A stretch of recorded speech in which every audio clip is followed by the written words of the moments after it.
हर हर महादेव साथियों, आप सभी का अपने चैनल लव यू जिंदगी में तहे दिल से स्वागत है। आप सुन रहे हैं अपनी पसंदीदा कहानी तुम मेरी जिंदगी हो का 110 भाग। ना जाने साहिर के दिमाग में क्या चल रहा था, जिसकी भनक अभी सिसोदिया को भी नहीं हो रही थी। उसके पीछे अपने कई आदमी लगा दिए थे, जो कि ऑफिस से लेकर घर तक उसके सारे क्रियाकलापों पर नजर रख रहे थे। लेकिन इस बार साहिर बहुत ही सतर्क था और उसके साथ उसकी सुरक्षा को लेकर अर्जुन सतर्क था। अर्जुन का पूरा ध्यान साहिर के ऊपर था। ऑफिस तो वो केवल नाम मात्र के लिए जा रहा था, बाकी उसकी पहली प्राथमिकता साहिर की सुरक्षा और पूरे परिवार की सुरक्षा थी, जिसमें कि ना कोई भूल चूक की गुंजाइश थी और ना ही वह कोई भूल करना चाहता था। इस कारण साहिर को अधिकतर चीजों की जानकारी हो जा रही थी। कहीं से भी एक छोटी सी भी भूल चूक किसी के भी हाथ नहीं लग रही थी, जिसके कारण साहिल को फिजिकली तो दूर था, मेंटली टॉर्चर करना पॉसिबल नहीं हो पा रहा था। और इसी हार से सिसोदिया छटपटाकर रोज नए नए तिकड़म लगाने पर मजबूर हो रहा था। जागृति को साहिर की मदद के लिए भी भेजना, ये भी इस योजना का एक हिस्सा था। ऐसा नहीं था कि साहिर इस चीज को नहीं समझ पा रहा था, लेकिन फिलहाल में यही एक जगह थी जहां पर कि साहिर जागृति की मदद लेने के लिए मजबूर हो जा रहा था। काम के बढ़ते हुए दबाव से साहिर बहुत परेशान रहने लगा था। वह जितना आसानी से इस प्रोजेक्ट को करने के लिए सोच रहा था, हर बीतते दिन के साथ उसकी मुश्किल बढ़ती जा रही थी। एक साथ अपने लिए उसने 2 सेक्रेटरी अपॉइंट किए थे, पर फिर भी उसका काम कम नहीं हो रहा था, क्योंकि इस वक्त उसे सेक्रेटरी की नहीं बल्कि एक इक्विवेलेंट पोस्ट वाले इंसान की ज़रूरत थी, जो कि उसकी अनुपस्थिति में या फिर उसकी व्यस्तता को देखकर भी राणा अंपायर से जुड़े हुए फैसले खुद से लेकर काम को आगे बढ़ा सके। लेकिन ऐसा इस वक्त पॉसिबल नहीं था, क्योंकि राणा अंपायर का दाया हाथ कहे जाने वाले जितेंद्र सिंह राणा इस समय बिस्तर पर चले आए थे। कुछ काम वह घर बैठे भी कर ले रहे थे, लेकिन सारी मीटिंग्स साहिर को अकेले ही हैंडल करनी पड़ जाती थी, जिसके कारण उसका अधिकांश समय निकल जाता था। ऐसे में जागृति खुद आगे बढ़कर साहिर की मदद कर रही थी। उस दिन के मैटर पर न ही साहिर ने जागृति से कोई बात की थी और न ही जागृति ने फिर से उस दिन के बाद जिंदगी का कोई नाम लिया था। दोनों बिल्कुल प्रोफेशनल दोस्तों की तरह काम कर रहे थे, लेकिन साहिर का दिल जागृति पर भरोसा करने को तैयार नहीं हो रहा था। काठ की हांडी बार बार नहीं चढ़ती है। जागृति ने जो कुछ मीटिंग हॉल में किया था, वह सब तो अलग था। उस मैटर पर तो साहिर उसको माफ भी कर सकता था, क्योंकि जागृति के इस रिएक्शन की तो उसने कल्पना कर ली थी। जागृति अपना एक चॉकलेट तो किसी के साथ शेयर नहीं कर सकती थी, अपनी जगह दूसरे को देना तो बहुत बड़ी बात हो गई थी। पहले ही वो साहिर के साथ जितना समय रहती थी, उतने देर में वह अर्जुन को भी पसंद नहीं करती थी। यहाँ पर तो साहिर ने सीधे उसे किनारे करते हुए जिंदगी को अपने जिंदगी में शामिल कर लिया था। लेकिन बात यहाँ पर दूसरी थी।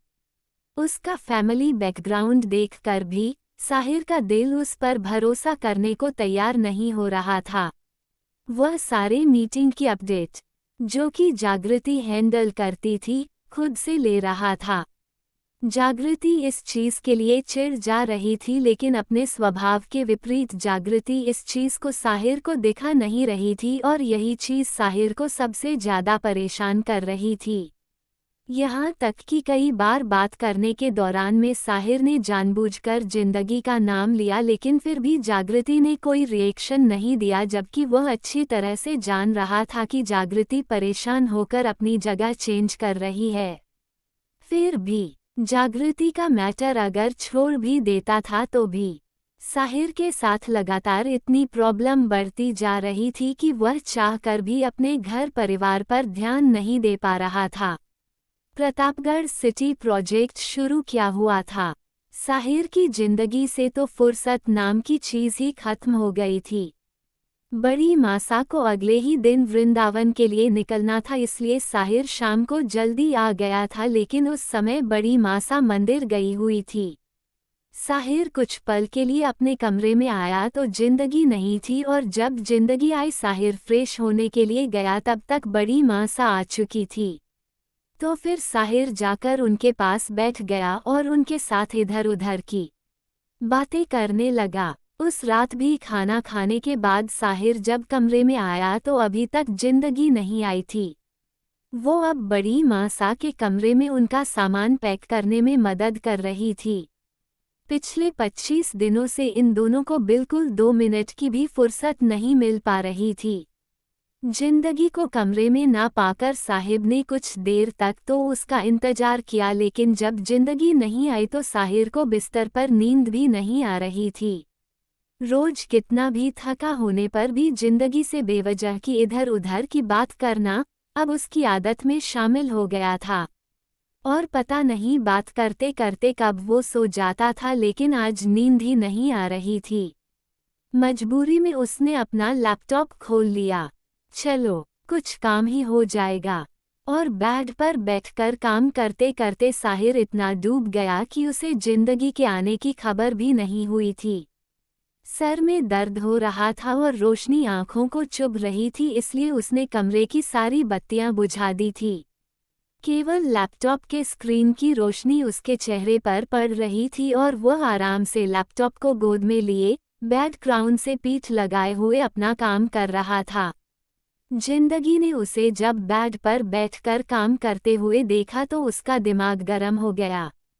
उसने दरवाजे पर खड़ी होकर गुस्से में साहिर को घूरते हुए देखा, लेकिन साहिर अपने काम में इतना डूबा हुआ था उसे किसी भी चीज का एहसास नहीं था। फिर जिंदगी ने जानबूझकर ड्रेसिंग टेबल पर रखा हुआ पीतल का फूलदान गिरा दिया। एक जोरदार आवाज कमरे में हुई, लेकिन मजाल नहीं था कि साहिल ने सर तो दूर आंख उठाकर भी इधर उधर देखा हो। गुस्से में जिंदगी उसके सर पर जाकर सवार हो गई। मुझे तो समझ में नहीं आता है कि इंसान ऑफिस क्यों जाता है और ऑफिस से वापस घर क्यों आता है। जब इस तरह से काम करना हो तो ऑफिस में ही अपना घर क्यों नहीं बना लेता। जिंदगी के इस सवाल पर भी साहिर ने अपना ध्यान अपने काम से नहीं हटाया था। अब तो जिंदगी का गुस्सा सर के ऊपर नाचने लगा। इन दोनों के बीच में कुछ दिन पहले ही कमिटमेंट हुई थी कि ऑफिस की जरूरी बात घर पर होगी, लेकिन ऑफिस का कोई भी काम बेडरूम के अंदर नहीं होगा, और आज साहिर ने बेड पर ही अपना सारा ऑफिस खोल लिया था। गुस्से में जिंदगी साहिर के बिल्कुल नजदीक उसके पीछे आ गई। मैं क्या पागल हूँ जो इस तरह से चिल्ला रही हूँ और आपको सुनाई नहीं पड़ रहा है? कानों में रुई लगा रखी है या फिर एयरफोन? जिंदगी ने अपने दोनों हाथ साहिर के कानों के पास ले जाकर चेक करते हुए पूछा। साहिर के होठों पर मुस्कुराहट आ गई थी, लेकिन फिर भी उसने अपना चेहरा लैपटॉप से इधर उधर नहीं किया। जबकि जिंदगी उसके पीछे खड़ी थी तो वह साहिर के चेहरे की इस शरारती मुस्कुराहट को देख नहीं सकी थी। आप समझते क्या है अपने आप को? कुछ बोलेंगे या फिर गूंगे का गुड़ खाकर बैठे हैं? दोबारा फिर से बोलने के लिए जिंदगी ने अभी मुंह खोला ही था कि अचानक से साहिर ने अपनी डायरेक्शन चेंज की और उसे खींचकर अपनी बाहों में जकड़ लिया। मैंने गूंगे का गुड़ नहीं खाया, बल्कि तुम्हारी आवाज मेरे सामने आजकल ज्यादा निकलने लगी है, और मैं जो भी हूँ मैं अपने आप को अच्छी तरह से समझता हूँ, लेकिन पहले तुम ये बताओ कि तुम अपने आप को समझती क्या हो? साहिर की धीर गंभीर हल्के गुस्से में बोली गई आवाज जिंदगी के कानों में पड़ी। अब तो जिंदगी की हालत पतली होने लगी थी। उसे तो लगा था कि वह साहिर को अपना गुस्सा दिखाएगी, लेकिन यहाँ पर तो पहले से ही साहिर गुस्से में भरा था। यानी कि आप जानबूझकर मुझको इग्नोर कर रहे थे? जिंदगी ने पूरी हिम्मत बटोरकर अपनी आंखें छोटी करते हुए पूछा। वो इतनी आसानी से तो मैदान छोड़कर भाग नहीं सकती थी, और यही बात अगर मैं तुमसे पूछूं तो क्या कहोगी? साहिर ने सवाल के बदले में सवाल किया। मैंने कब आपको इग्नोर किया? जिंदगी ने कुछ ना समझते हुए पूछा। किया है, कई बार किया है। बोलो तो बताओ। साहिर ने अपनी एक उंगली जिंदगी के होठों के आसपास ले जाते हुए हल्के से कहा। साहिर के बहुपाश में जकड़ी हुई जिंदगी की हालत पहले ही अप डाउन हो रही थी और अब उसकी उंगली ने तो होठों के आसपास हलचल मचानी शुरू कर दी थी। कमरे में पूरी तरह से अंधेरे का राज था। केवल लैपटॉप की स्क्रीन से हल्की सी लाइट आ रही थी और साहिर इस अंधेरे का फायदा अच्छे से उठा रहा था। उसकी उंगली जिंदगी के होठों के पास से होते हुए उसके गालों तक पहुंच चुकी थी। पहले ये बताए आप कि आप क्या कर रहे हैं। जिंदगी ने अपने एक हाथ से साहिर का हाथ अपने चेहरे पर से हटाना चाहा, लेकिन साहिर ने उसके हाथ को भी अपने हाथों में इस कदर बांध लिया कि अब वह चाहकर भी अपना हाथ छुड़ा नहीं पा रही थी। मैं कुछ नहीं कर रहा हूँ, मैं तो आराम से अपना काम कर रहा था। तुम ही मुझे परेशान करने आई थी। साहिर ने अपने होंठ जिंदगी के कान के पास ले जाते हुए कहा। साहिर की गर्म सांसें जिंदगी के गालों पर पड़ रही थी और उसका पूरा शरीर सिहर हो चुका था। मैं आपको परेशान कर रही हूँ, जिंदगी ने हल्के गुस्से में पूछा। अभी नहीं कर रही हो, पहले कर रही थी। अब तो मैं कर रहा हूँ। जहाँ तक मुझे याद है कि कल रात को मेरी धर्म पत्नी ने कहा था कि जो जैसा सुलूक आपके साथ करता है उसे वैसा ही लौट आना चाहिए, और मैं ठहरा एक पतिव्रता इंसान भला अपनी धर्मपत्नी की बातों की अवहेलना कैसे कर सकता हूँ। इसलिए उनके ऑर्डर को फॉलो कर रहा हूँ। चलो, तुम्हारे एक सवाल का जवाब मैंने दे दिया, अब तुम मुझे मेरे सवाल का जवाब दो। साहिर की शरारत आज उफान पर थी। मेरा ही दिमाग खराब हुआ था ये बात जानते हुए कि आजकल इनके रंग रंग बदले हुए हैं। पता नहीं क्या दिमाग में समाया था जो कि एक भूखे शेर को जगाने आई। चुपचाप जाकर अपने जगह पर सो नहीं सकती थी। खुद अपना काम करते करते थक कर सो जाते, लेकिन नहीं। ठीक ही कहते हैं राणा सा। मेरे खुराफाती दिमाग में तो एक से एक खुराफाती आइडिया चलते रहते हैं ना। इनको परेशान करने का सुविचार दिमाग ने ही दिया था और अब झेलो इनको। पता नहीं किस मूड में बैठे हैं। जिंदगी ने मुंह बनाते हुए अपने मन में सोचा, लेकिन कुछ बोल नहीं सकती थी क्योंकि इस समय बोलने से पहले 100 बार सोचना पड़ रहा था। क्योंकि साहिर के पास उसके हर एक सवाल का उल्टा जवाब मौजूद था। पहले सवाल मैंने किया है, इसलिए जवाब मुझे पहले चाहिए। जिंदगी तेजी से बोली। बिल्कुल नहीं, तुम्हारे एक सवाल का जवाब मैंने दे दिया, अब तुम मेरे कम से कम एक सवाल का जवाब दो। पहले तुम ये बताओ कि तुम आखिर कर क्या रही हो। सुबह भी ऑफिस से आज जल्दी चल आया था तो तुम कमरे से गायब थी, और अभी भी खाना खाकर सीधे कमरे में आया हूँ तो तुमने आने में 1 घंटा लिया है। क्यों? साहिर ने पूछा। अब इस क्यों का जवाब क्या दूं मैं? क्या मेरे जिम में काम नहीं होते? जिंदगी ने अपना चेहरा साहिल के शर्ट के बगल में छुपाते हुए धीरे से कहा। वह मैं काम में लगी थी। हाँ, वो मैं देख ही रहा हूँ कि आजकल तुम बहुत ज्यादा काम करने लगी हो। सारे पैलेस के एक एक इंच को जोड़ने का काम तो तुम्हारे ही जिम में लगा है, और एक दिन में तुम्हें इतना बड़ा पैलेस तैयार करना है। समय तो लगेगा ही, मेहनत भी लगेगी, और साथ में ये जो ऊपर वाला गायब दिमाग है वह भी कहीं से उधार लगाकर चलाना ही पड़ेगा। साहिर ने ताना मारते हुए कहा। लेकिन बेचारा शायद खुद कहकर भूल गया था, ऊपर वाला दिमाग सच में गायब है। सीधी सीधी रोमांटिक बात समझ में आती नहीं थी। ये फूल में लपेटकर फेंका गया पत्थर कैसे समझ में आता। लेकिन साहिर को तुरंत समझ में आ गया था, उसने फूल में लपेटकर गलत जगह पत्थर मार दिया है। इस पैलेस का एक एक ईंट क्यों जोड़ना पड़ेगा?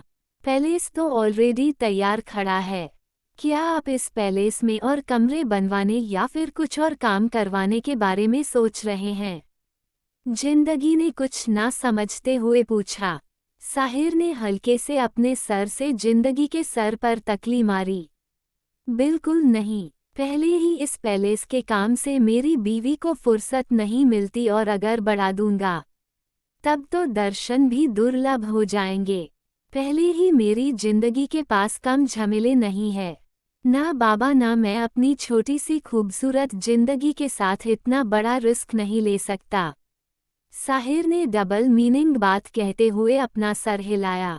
तो फिर जिंदगी का अगला सवाल हाजिर था। मैं ये कहना चाह रहा हूँ कि पैलेस में हर एक काम के लिए सर्वेंट लगे हुए हैं। उनको सुपरवाइज करने के लिए भी सुपरवाइजर है और सारा काम देखने के लिए छोटी माँ सा और काकी सा ऑलरेडी तैयार रहती हैं। तो ऐसे में कौन सा तुम्हारे ऊपर एक्स्ट्रा काम पड़ा है जो तुम रोज लेट आती हो? आखिर मुझे भी तो पता चले कि आखिर मेरी रानी साहिबा पूरे दिन कौन सा पहाड़ तोड़ती है कि उन्हें कमरे में भी आने की फुर्सत नहीं मिलती। उद्धरण चिन्ह। साहिर ने अपनी जिंदगी के चेहरे की तरफ जमा दी थी, लेकिन चूंकि कमरे में अंधेरा था तो वह अच्छे से देख नहीं पाया। बस उसने एक हाथ में जिंदगी को समेटे हुए बैग स्विच ऑन कर दिया। अब कमरे में अच्छी खासी रोशनी हो गई थी। साहिर के अगले स्टेप को समझते हुए जिंदगी ने उसकी बेध्यानी का फायदा उठाकर निकलना चाहा, लेकिन साहिर ने तुरंत उसकी हरकत को भांपते हुए दोबारा खींचकर अपने पास कर लिया। मैं इतना भी बेखबर नहीं हूँ, अब बताओ कहाँ भाग कर जाओगी? आंखों में शरारती चमक लिए हुए साहिर ने जिंदगी के फरार के सारे रास्ते बंद कर दिए थे। मैं कहाँ जाऊंगी? बस मुझे जोरों की नींद लग रही है। मैं अपने साइड जा रही हूँ, जिंदगी ने मासूम सा चेहरा बनाते हुए कहा। साहिर और फिर जिंदगी के चेहरे को देखा, कहीं भी नींद का नामोनिशान नहीं था, बस पूरी एक्टिंग सोने वाली हो रही थी। जिंदगी की इस हरकत पर साहिर खुलकर हंस पड़ा। अच्छा रुको, सो जाना, लेकिन पहले बैग साफ कर लेते हैं। पता नहीं दिन भर कितना काम करती हो कि तुम्हें बैग साफ करने का भी याद नहीं रहता। साहिर अपना लैपटॉप बैग पर से उतर गया था। अब जिंदगी बेचारी उसे क्या बताती कि पिछले कई दिनों से पूरे दिन उसे कमरे में आने की भी फुर्सत नहीं मिल रही थी, लेकिन कम से कम इसी बहाने साहिर का ये सवाल कि पूरे दिन क्या करती हो, ये तो टल गया था, जिसके लिए जिंदगी ने महारानी माँ का शुक्रिया करते हुए एक राहत की सांस छोड़ी।